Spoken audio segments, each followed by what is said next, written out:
Sejam muito bem-vindos a mais uma sala de leitura, sala de número 71. Estou muito animado porque hoje nós vamos iniciar a leitura de um novo livro e a conclusão dos evangelhos. Então, é muito importante a nossa leitura de hoje, a visão panorâmica que nós teremos do evangelho de João e a interpretação também do primeiro capítulo. Agora eu quero saber, e você? Como você está aí do outro lado? Está animado?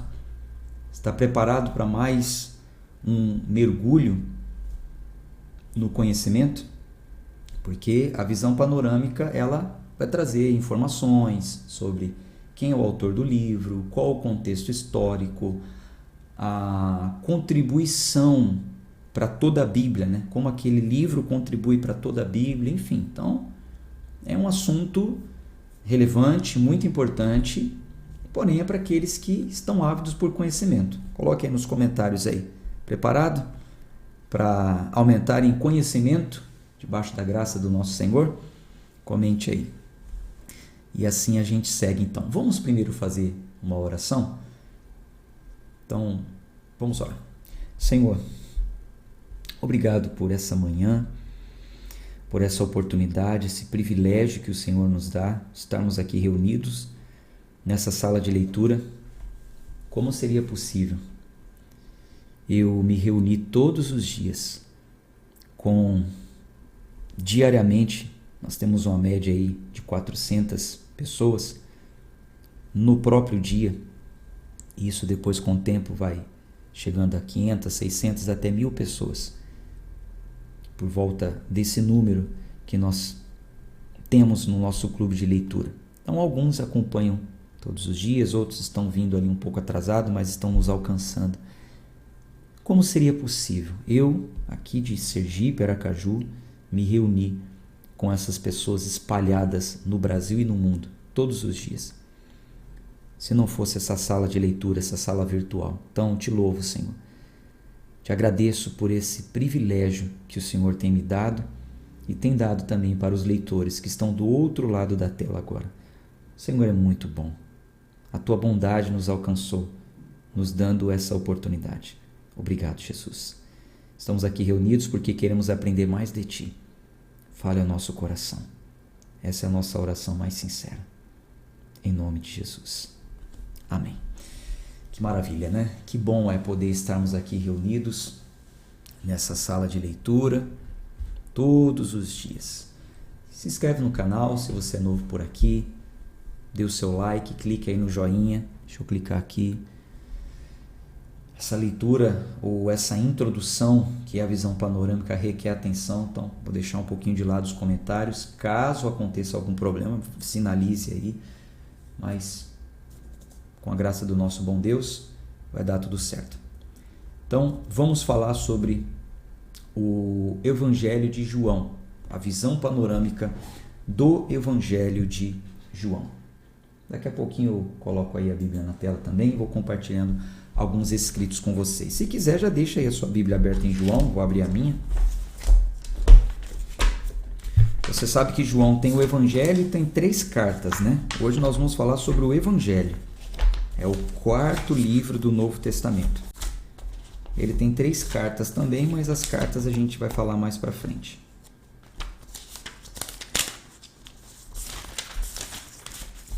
Aqui, ó, o Evangelho. Aí em cima, ó, o Evangelho segundo João. Bom, o Evangelho de João é um dos mais utilizados para a obra de evangelização.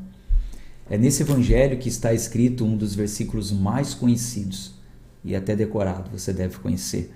Porque Deus amou o mundo de tal maneira que deu o seu Filho unigênito, para que todo aquele que nele crê não pereça, mas tenha a vida eterna. Isso está escrito em João, capítulo 3, versículo 16. Muito conhecido, e muitos evangelistas usam esse versículo e o evangelho de João para evangelizar, para levar o conhecimento sobre a vida de Cristo para as pessoas. É um livro muito amado. Sobre o autor, nós vamos perceber durante toda a leitura e logo no início que o autor era um apóstolo, uma testemunha ocular, alguém que viveu com Cristo. Diferente de Marcos e Lucas, que eram companheiros de apóstolos, né, que estiveram com Cristo. A gente percebe, vamos aqui em João, no capítulo 1, a gente percebe aqui já no comecinho, capítulo 1, versículo 14.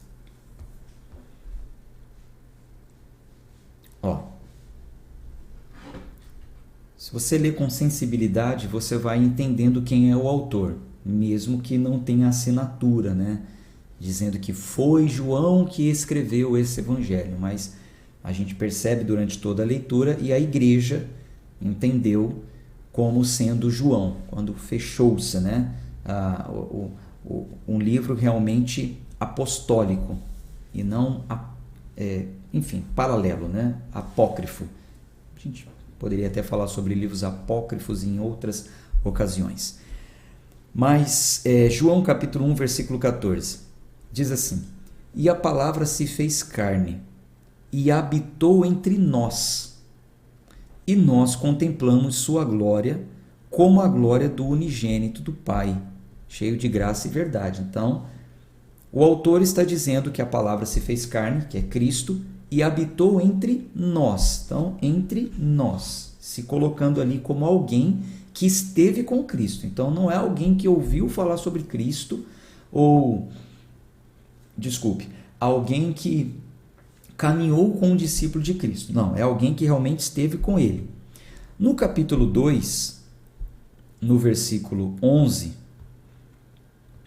nós temos mais um detalhe. Diz assim: esse começo de milagres fez Jesus em Caná da Galileia e manifestou a sua glória, e os seus discípulos creram nele. Então, até aqui, com essas duas declarações, nós já entendemos que o autor desse evangelho é alguém que esteve com Jesus, quando disse ele habitou entre nós, e um dos seus discípulos, que está relatando algo que aconteceu no meio dos discípulos, o primeiro milagre em Caná da Galileia, que é a transformação da água em vinho.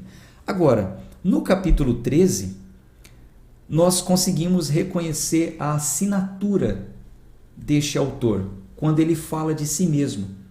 Nós vamos perceber que o apóstolo João, quando fala de si mesmo, ele não fala João, ele refere a si mesmo como o discípulo a quem Jesus amava. Quando fala de si mesmo, ele fala dessa forma: aquele a quem Jesus amava, o discípulo a quem Jesus amava. No capítulo 13, versículo 23, tem essa declaração. Ora, achava-se reclinado sobre o peito de Jesus um de seus discípulos, aquele a quem Jesus amava. Nessa mesma cena da ceia, né, que os discípulos estão ali assentados para a ceia, e nos outros evangelhos também diz que Jesus disse que um deles iria traí-lo, e João estava com a cabeça reclinada sobre Jesus. Os outros evangelhos falam, João estava com a cabeça reclinada sobre Jesus, e Pedro, versículo 24, e Pedro, portanto, acenou para ele para que perguntasse quem ele era e tal. Enfim, quem era o traidor. Porém, quando João fala de si mesmo, nós vamos perceber durante todo o evangelho de João que ele fala dessa forma: aquele a quem Jesus amava. A gente vai ver isso se repetindo. Capítulo 19, por exemplo, 19, versículo 26. E junto à cruz de Jesus estava em pé sua mãe e a irmã de sua mãe, Maria, mulher de Cleófas, e Maria Madalena. Versículo 26. Ora, Jesus, vendo ali sua mãe e ao lado dela o discípulo a quem ele amava, disse à sua mãe: mulher, eis o teu filho. Então, mais uma vez referindo-se a ele mesmo como o discípulo a quem Jesus amava. Capítulo 20. Capítulo 20.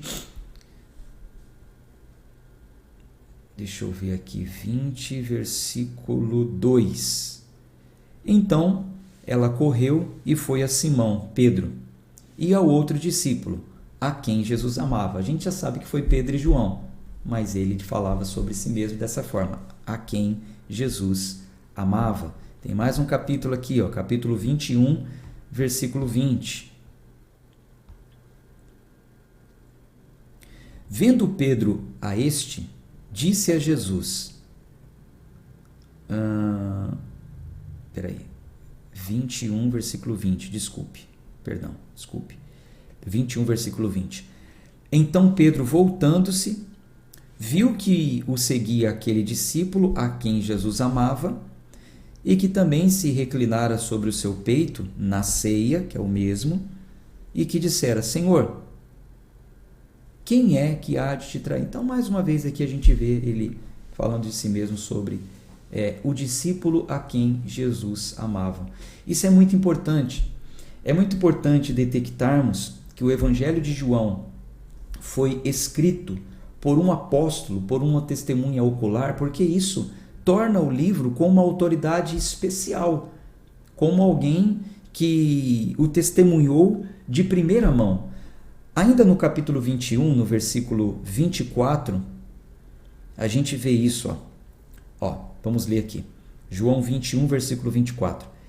Este é o discípulo que testifica dessas coisas. Então, este é o discípulo que testifica dessas coisas e escreveu essas coisas.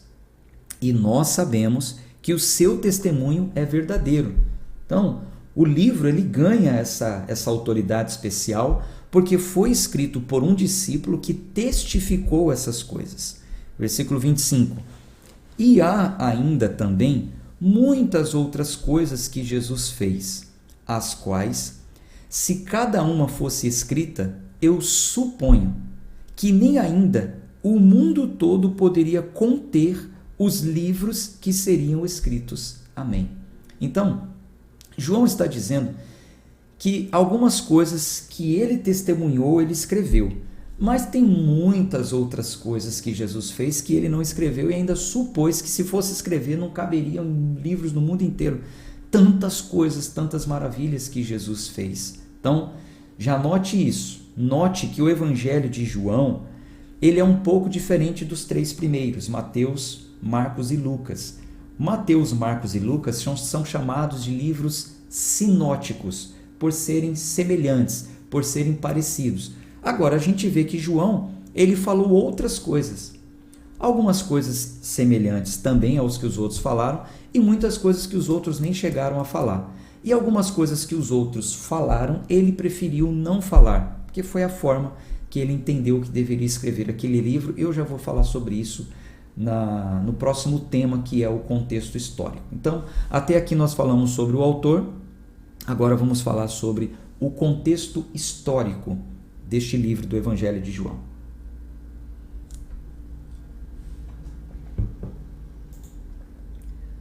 Contexto histórico. O Evangelho de João, a gente nota que ele vem na sequência, né? Mateus, Marcos, Lucas,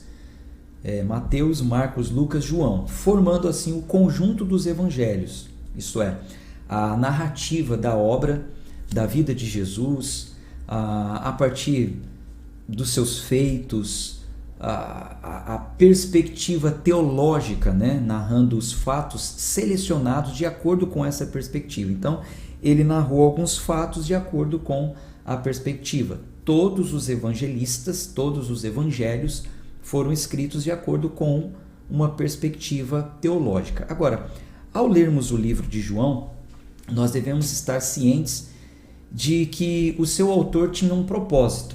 Lembra que no primeiro dia nós falamos que a hermenêutica, o exercício da hermenêutica, ele visa, antes de lermos, entendermos qual foi o propósito daquele autor ao escrever aquele livro? Então, a gente precisa estar ciente de que João também tinha um propósito. Ao narrar os fatos que nós vamos ler, João tinha um propósito ao deixar algumas coisas escritas e ao também não escrever algumas coisas. Por exemplo, você vai perceber comigo que João não fala sobre exorcismo. Sobre os demônios que foram expulsos, os outros evangelhos falam. João não fala sobre um demônio sequer. Curioso esse fato. Então, ele tinha um propósito diferenciado e nós vamos perceber isso lendo o livro. Isso não significa que João alterou os evangelhos ou ele criou fatos novos. Não, muito pelo contrário. Ele mesmo deu testemunho de que tudo que ele escreveu é verdadeiro. Vamos ler aqui de novo. Versículo 24. Este é o discípulo que testifica dessas coisas e escreveu essas coisas. E nós sabemos que o seu testemunho é verdadeiro. Então, tudo que ele disse é verdade. Ele foi fiel a tudo que ele viu. Mas João, ele tinha um propósito ao escrever esse evangelho. Para você ter ideia, isso é história, tá? É um contexto histórico que estou falando para vocês. Para você ter uma ideia, um dos pais da igreja, quando nós falamos pais da igreja, são os primeiros, né? Depois os apóstolos, os fundadores da igreja. Um dos pais da igreja, chamado Clemente de Alexandria, por volta do século III, ele escreveu que João, que conhecia os relatos dos demais evangelhos, escreveu por último de todos e compôs um evangelho chamado Evangelho Espiritual. Então, João escreveu por último, já conhecendo todos os outros evangelhos e o objetivo dos outros escritores. Então, João escreve um evangelho mais espiritual, com uma característica e um estilo diferente dos outros três. A gente vai perceber isso na nossa leitura. Por quê? A audiência, o público para quem ele escreveu, originalmente era um público composto por pessoas do amplo mundo greco-romano em Éfeso. Éfeso e além. Perto do final ali do primeiro século antes de Cristo, um pouco antes de Cristo, criou-se esse mundo, né? Esse mundo greco-romano, não os romanos. Uma mistura ali de gregos com romanos no território de Éfeso. Então, mais conhecido também como a Palestina.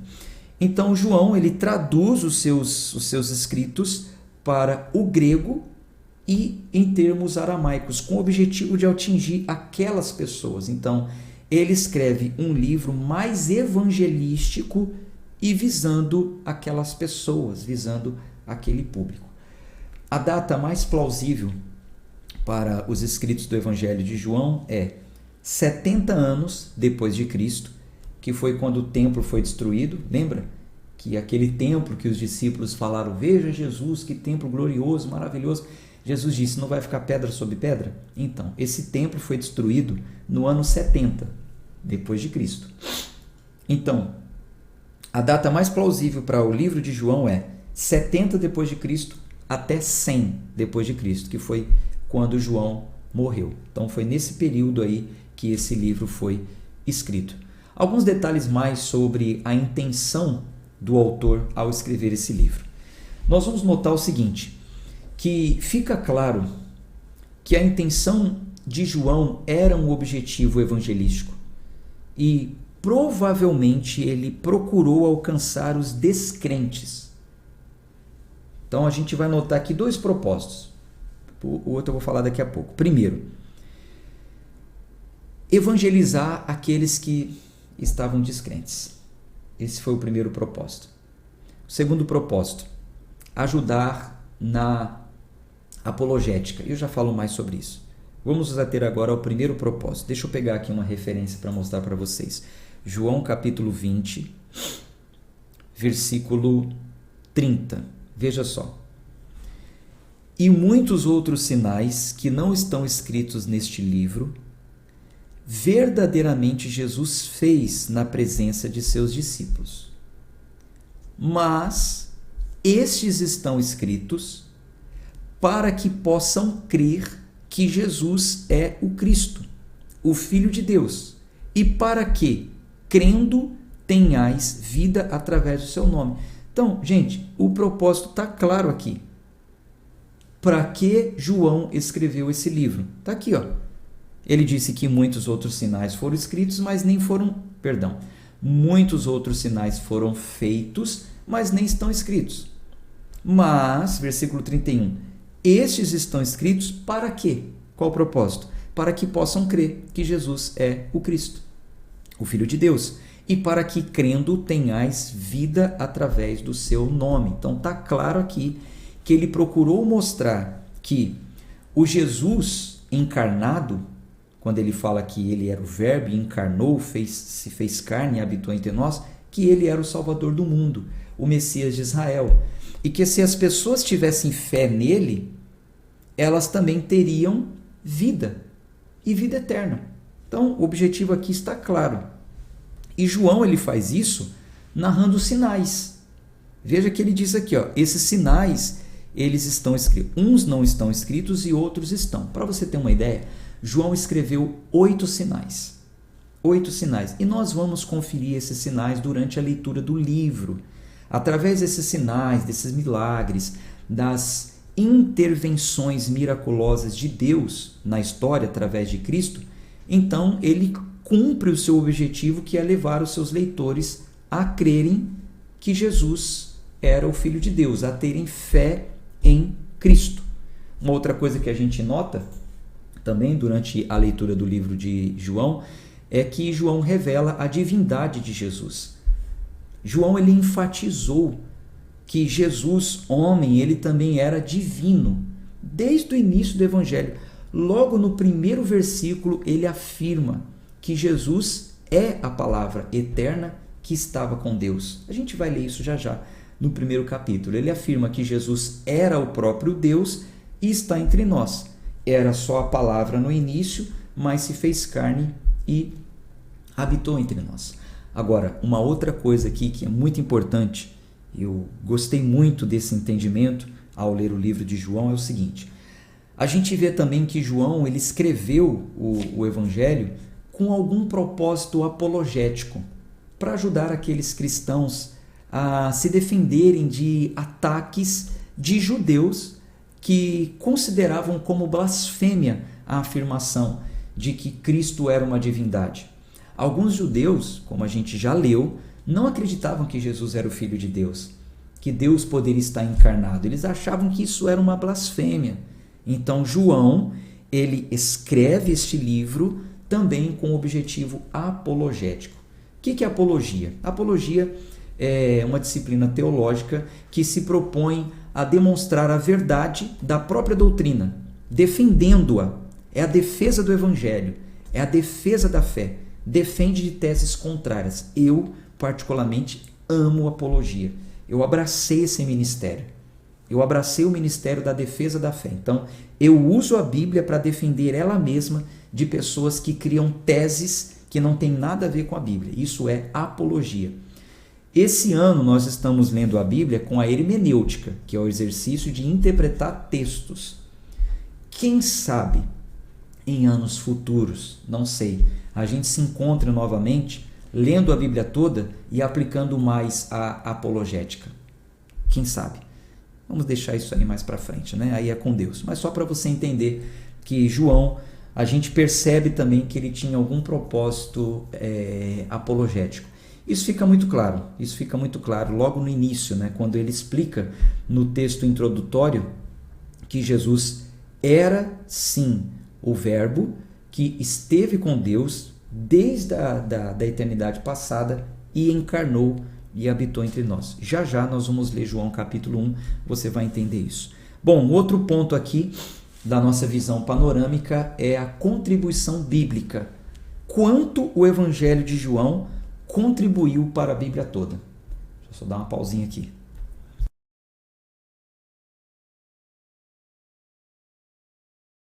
Estão gostando? Está interessante entender o Evangelho de João, conhecer sobre o autor, o contexto histórico. Está sendo bom para você? Coloque aí nos comentários, deixa eu ver aqui. Você que está acompanhando em outro horário a gravação, comente também. Não esquece de dar o seu like, de compartilhar com amigos. Gente, traga pessoas para esse clube de leitura. Traga o seu colega da igreja, fala, é um plano gratuito, está me ajudando. Dê testemunho, traga pessoas para esse plano. Interessante, né? Tá bastante gente comentando aqui que está gostando, então vamos em frente. Bom, contribuição bíblica. Dentre todos os evangelhos e os demais livros do Novo Testamento, a gente vê que o Evangelho de João ele é o que mais claramente ensina sobre a divindade e a pré-existência de Cristo. Meu óculos fica escorregando, desculpa se talvez tire a atenção de vocês. A pele bem oleosa, a essa parte aqui, ó. Agora deu uma travadinha, mas aí daqui a pouco começa a escorregar. Mas vamos em frente. Desculpa se tirou a sua atenção. Então, dentre os evangelhos, todos os evangelhos e todo o Novo Testamento, o Evangelho de João ele é muito importante no que diz respeito ao ensino da divindade e a pré-existência de Cristo, como comprovando que ele já existia, Cristo já existia. Vamos ver aqui em João capítulo 1. Vou pegar aqui algumas referências. João capítulo 1, versículo 1. No princípio era a palavra. Quando fala no princípio, está remetendo lá para Gênesis 1. Lembra? No princípio criou Deus os céus e a terra. Então, João está remetendo lá para o início de tudo, dizendo que no princípio era a palavra. E a palavra estava com Deus. E a palavra era Deus. Ele estava no princípio com Deus. Todas as coisas foram feitas por ele. E sem ele, nada do que foi feito se fez. Capítulo 2. Versículo 18.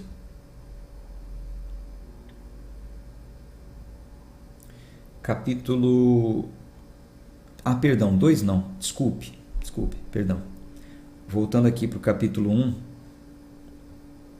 versículo 18. Desculpe, gente. Versículo 18. Nenhum homem viu Deus em qualquer tempo. O Filho unigênito que está no seio do Pai, ele o declarou. Então, João começa dizendo que no início ele já estava com Deus. E no versículo 18 ele está dizendo que nenhum outro viu Deus, a não ser o Filho unigênito que está no seio do Pai. A gente vai ver também aqui, deixa eu ver aqui, João 8. Mais uma declaração.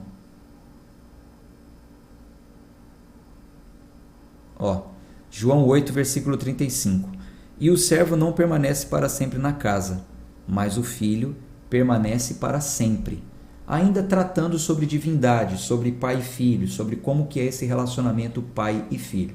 Tem outras referências também que eu coloquei no PDF e eu vou mandar para você, tá? Você vai receber o PDF.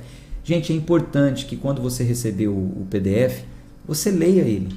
Não precisa você ler de novo todos os capítulos da Bíblia, mas as anotações elas vão te ajudar, vão enriquecer o seu conhecimento. Então, o livro de João, juntamente com o Evangelho de Mateus, ele fornece provas surpreendentes sobre a messianidade de Jesus, sobre Jesus sendo o Messias. Isso é feito através das narrativas dos sinais messiânicos. E a gente vai conferir isso na leitura. A partir do capítulo 2, quando a gente estiver lendo João a partir do capítulo 2, ele vai começar a falar dos sinais que provam que Jesus era o Messias. Depois nós vamos ver também as 7 declarações de Jesus dizendo eu sou. Então, aquele eu sou que Deus dizia no início, e nós já passamos por essa leitura, quando Deus se revela para Abraão e diz eu sou, Jesus também vai dizer eu sou 7 vezes. E nós vamos conferir isso a partir do capítulo 6 do Evangelho de João. Nós vamos ver também que João ele mostra como Jesus cumpriu todo o simbolismo inerentes às festas e às instituições judaicas. Nós já passamos pela leitura das festas, das instituições judaicas em Levíticos, nós já lemos o Êxodo, então isso já está muito claro na sua mente. Quando nós estivermos lendo João, onde ele fala sobre Cristo cumprindo o simbolismo de instituições e festas judaicas, instituições e festas judaicas, aí você vai falar, ah, tá, isso é o que já estava escrito, isso é o que a gente já leu, tal, você vai entender bem isso aí. Por isso foi importante antes nós passarmos por lá, tá bom? Bom, João também deixa claro que a missão messiânica de Jesus tem origem no Pai.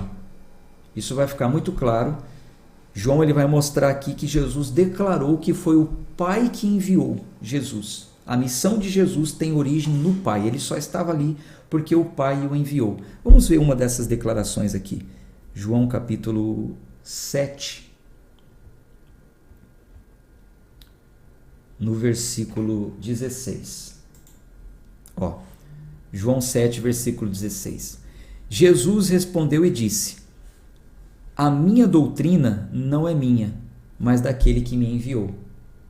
Então fica claro aqui que Jesus não falava de si mesmo. O ensino, a doutrina, o ensino de Jesus era daquele que o enviou. Isso fica muito claro. Versículo 18. Quem fala de si mesmo busca sua própria glória, mas o que busca a glória daquele que o enviou, esse é verdadeiro, e não há nele injustiça. Então, mais uma vez ele está falando, eu não busco a minha glória. Eu não estou falando de mim mesmo, mas eu estou falando daquele que me enviou. Olha só, versículo 33. Então disse-lhe Jesus: ainda por um pouco de tempo eu estou convosco, e então vou para aquele que me enviou. Então, fica provado aqui que a missão messiânica ela tem origem em Deus. Foi o próprio Deus que o enviou. Tem outras referências, eu estou mandando para você no PDF. A gente vê então aqui a missão de Cristo da seguinte forma: iniciou em Deus, foi a vontade de Deus, Pai, se cumpre no Filho e culmina no Espírito Santo.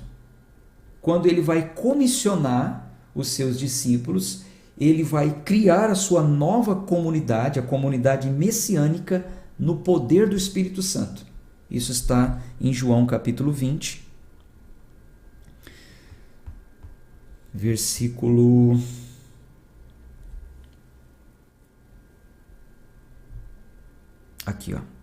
21 e 22. Então disse Jesus novamente: Pai seja convosco. Assim como meu Pai me enviou, eu também vos envio.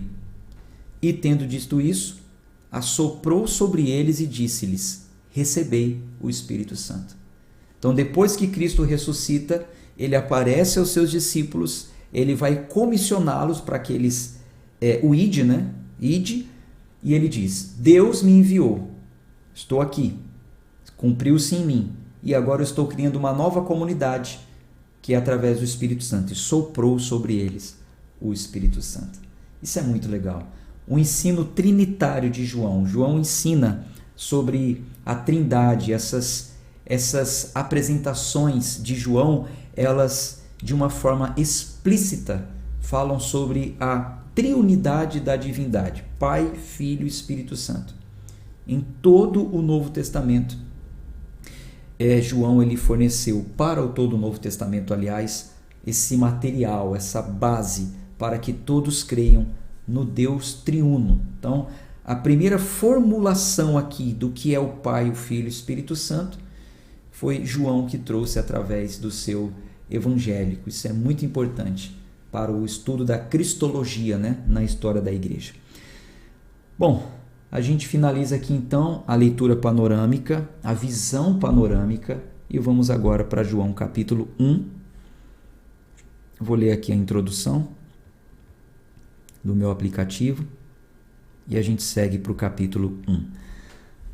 Interessante, né? Muito interessante.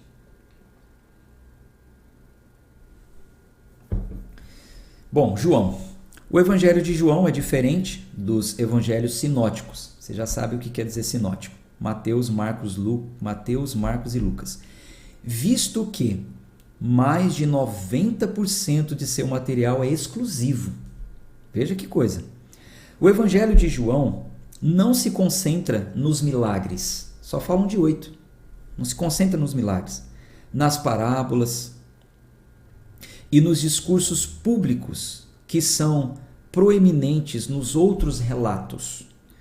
Em compensação, este relato enfatiza a identidade de Jesus como Filho de Deus e destaca a maneira como nós, cristãos, deveríamos responder aos ensinamentos de Jesus. Então a gente vê que o propósito de João foi exatamente evangelizar, tornar pessoas semelhantes a Cristo. É excelente a leitura do livro de João e é ela que nós vamos fazer agora. João, capítulo 1. No princípio era a palavra, e a palavra estava com Deus, e a palavra era Deus. Ele estava no princípio com Deus.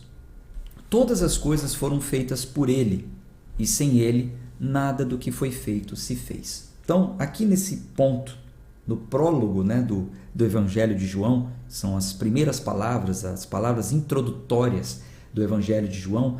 João está relatando aqui o princípio, de Gênesis 1:1. No princípio criou Deus o céu e a terra. Ao dizer que Jesus estava no princípio com Deus, João situou a existência de Jesus desde a eternidade passada.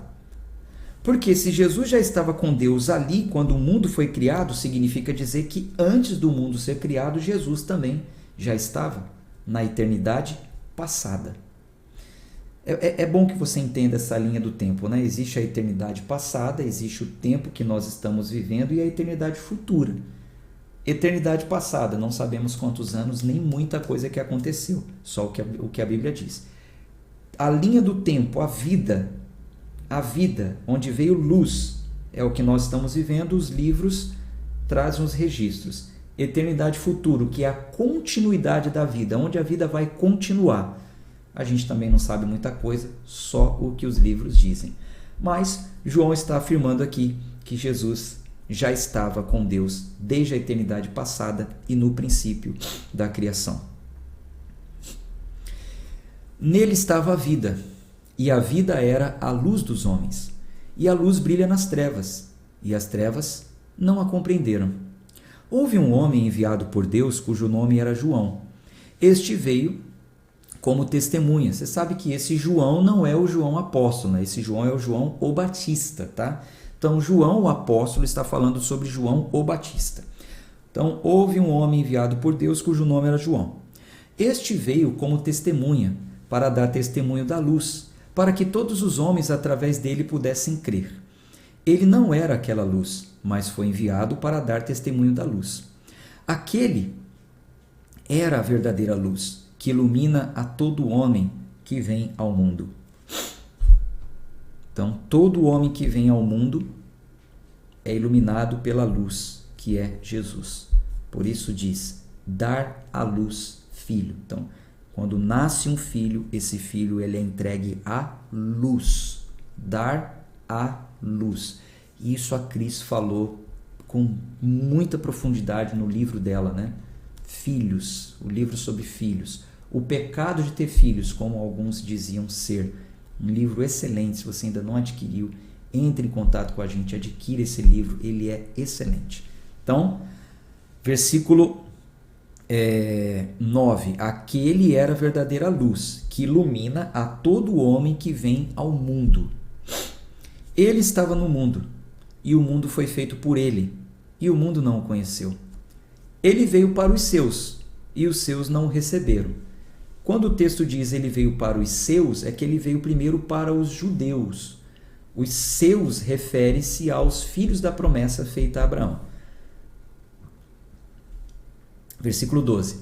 Mas a todos quantos o receberam, a eles deu o poder de se tornarem os filhos de Deus, aqueles que creem em seu nome, os quais não nasceram do sangue, nem da vontade da carne, nem da vontade do homem, mas de Deus.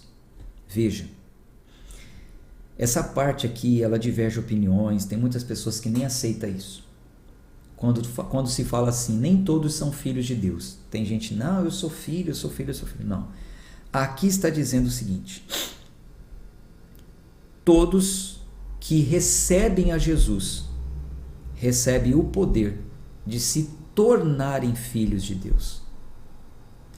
Todos os demais são criaturas, são nascidos da carne e do sangue, mas não são esses que são filhos de Deus. Os filhos de Deus são aqueles que nascem da vontade de Deus.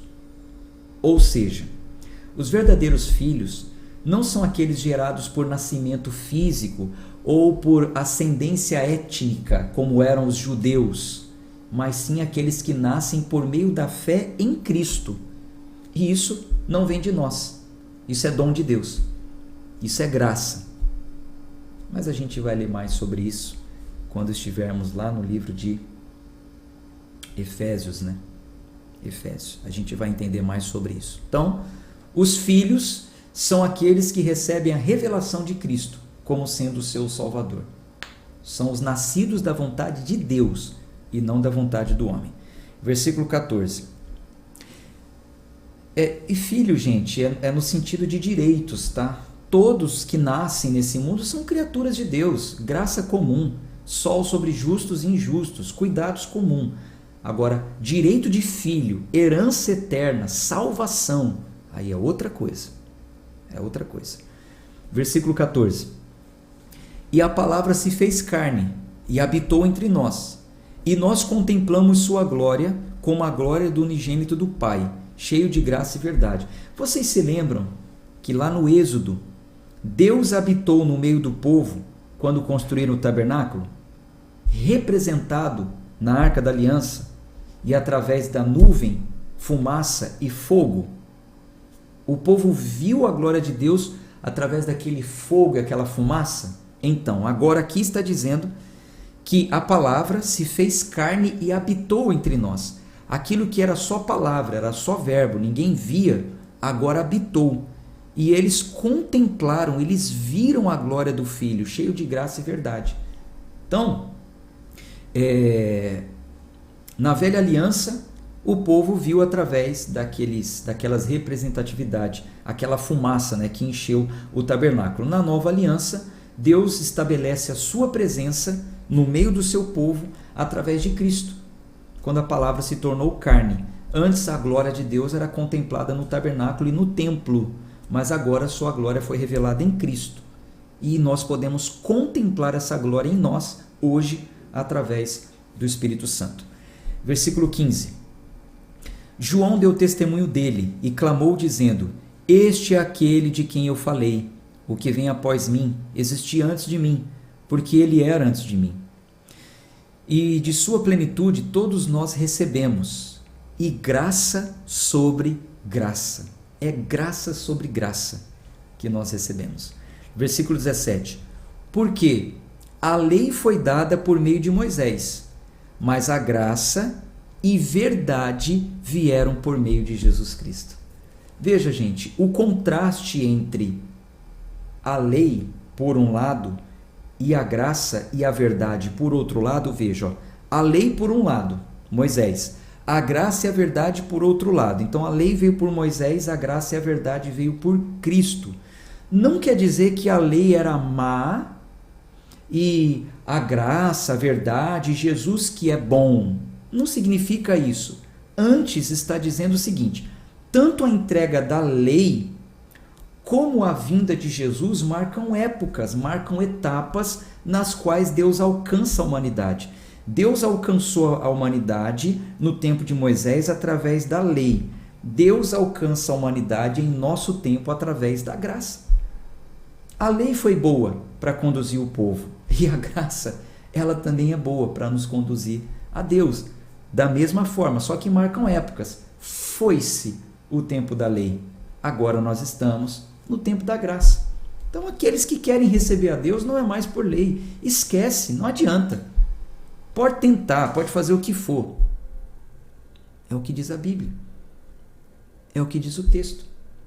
Jesus está marcando a revelação final e definitiva da graça e da verdade de Deus.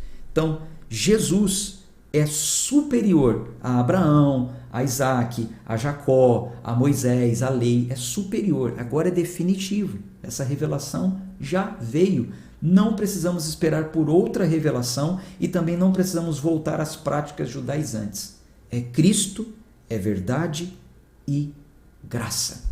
Graça sobre graça. Vamos fazer uma declaração pública para que todos saibam e vejam ao longo dos anos. Escreva assim, ó. Graça sobre graça. Pronto. Escreva aí. Graça sobre graça. É isso, isso nos basta. Graça sobre graça. Versículo 18. Nenhum homem viu a Deus em qualquer tempo. O Filho unigênito, que está no seio do Pai, ele o declarou. Ninguém viu Deus, mas o Filho declarou Deus, que o Filho viu, o Filho está no seio do Pai. Versículo 19. E este é o testemunho de João. Quando os judeus enviaram sacerdotes e levitas de Jerusalém para perguntarem: quem és tu? E ele confessou, e não negou, mas confessou: eu não sou o Cristo. E eles perguntaram: então quem és? És tu Elias? E ele disse: eu não sou. És tu o profeta? E ele respondeu: não. Então eles disseram-lhe: quem és tu? Para que possamos dar uma resposta àquele que nos enviaram. O que tu dizes de ti mesmo? E ele disse: eu sou a voz do que clama no deserto. Endireitai o caminho do Senhor, como disse o profeta Isaías. E os que foram enviados eram os fariseus. Então os fariseus enviaram alguns para perguntar quem João era. E João fala: eu não sou Cristo, eu não sou profeta, eu não sou Elias. Eu sou a voz que clama no deserto. O profeta Isaías não tinha falado que uma voz iria anunciar Cristo? Eu sou essa voz. Ponto. É só o que eu sou. E isso já bastava para os fariseus crerem em Cristo, porque antes de Cristo uma voz o anunciou em cumprimento da profecia.